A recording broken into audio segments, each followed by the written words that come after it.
Volt Motorcycles, a new name in electric motorcycles. Ireland is not a location you think of when it comes to motorcycle companies.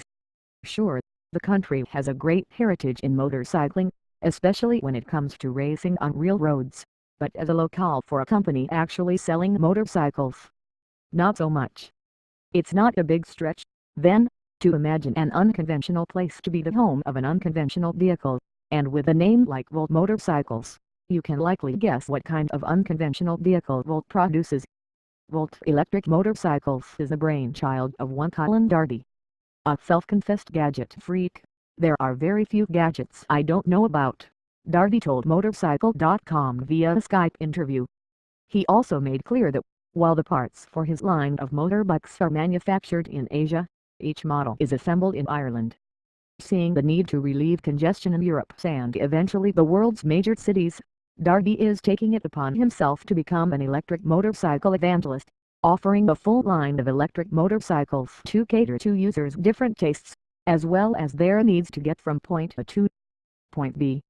We'll have more on Darby, Volt, and the future of electric motorcycles in another story, but for this piece we'll focus on Volt's 5 model lineup.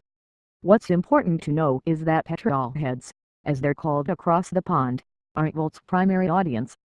Darby isn't trying to convert those who love internal combustion. Instead, Volt is looking at the Facebook generation, as Darby calls them, those whose lives are already filled with electronic devices and interconnectivity, as they, too, need transportation and are less concerned about clutches, gears, fuel and routine maintenance. Considering Europeans and the rest of the world rely on two wheels to get around far more than Americans do, Darby's hoping the ease of entry into electric motorbikes will resonate with his audience. From a styling perspective, Volt's 5 models are distinctly different from each other, with the 4 scooters ranging from the cute and proper City 60, the anime-derived Volt 80, and the sophisticated Volt 90, which resembles the more mature styling cues seen on maxi scooters. Last in the line is the Volt 220, a true motorcycle design similar in size and shape to a small displacement internal combustion sport bike. Darby notes there are more models in the pipeline, and that even the 5 models here are still undergoing final design tweaks. All Volt models are powered by lithium-ion battery packs, which Darby says are comprised of vertical sheet-like cells, similar to those used by Zero motorcycles and in direct contrast to the cylindrical cells used in most electric car batteries. Because of the limited space of a scooter or motorcycle, maximum power density is required. Sheet-like cells allow more cells to be packed closer together, resulting in more power per given space compared to cylindrical cells. Power density depends on the chemistry of each cell, and that's a closely guarded secret among all the electromotive manufacturers. Still, Darby recalls seeing plenty of people in Zero shirts browsing intently at the Volt display during the ICMA 2015. Darby says the batteries can be recharged from full depletion every day for 5 years before capacity is reduced to 80%.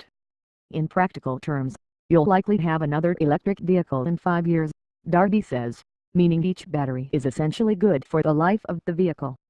Other Volt details include direct drive, hub-mounted motors on each model, tires pre-installed with sealant to help reduce the damage caused in the event of a puncture, and nano coating between the bodywork and the elements to help keep the scoot cleaner for longer and make washes easier, too. Range is always the testy topic with electric since it can vary greatly due to riding style and terrain, so we'll have to go with Volt's published numbers. The 4 scooter models are rated to travel 90 km 56 miles on a charge, while the Volt 220 sport bike is rated for 120 km 75 miles. Those are respectable numbers, especially considering the unlikely scenario of, say, a Parisian motorist traveling 56 or 75 miles one way on their commute. Volt claims recharging a drained battery will take 6 hours, and the user can plug into any standard outlet. Pricing has not been finalized. Darby says models will be available first for the European market by the end of 2016, with an eye towards North America the year after. With the general overview out of the way, here are the models in Volt's lineup. City 60. The City 60's retro styling make it a candidate for students and the like. The 1.4 kWh lithium-ion battery is paired with a 48-volt hub-mounted motor with a top speed of 28 miles per hour, 45 kilometers per hour. It's no speed demon, but it'll handle short commutes or errand running around town.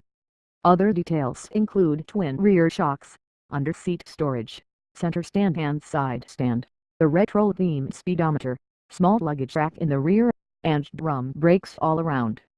Darby says the picture above is close to the finished product, but there are still some small design tweaks to be implemented to the production models. Volt 70. Resembling the more modern commuting scooter, the Volt 70's angular styling is in stark contrast to the City 60. The 70 also gets higher spec components, too.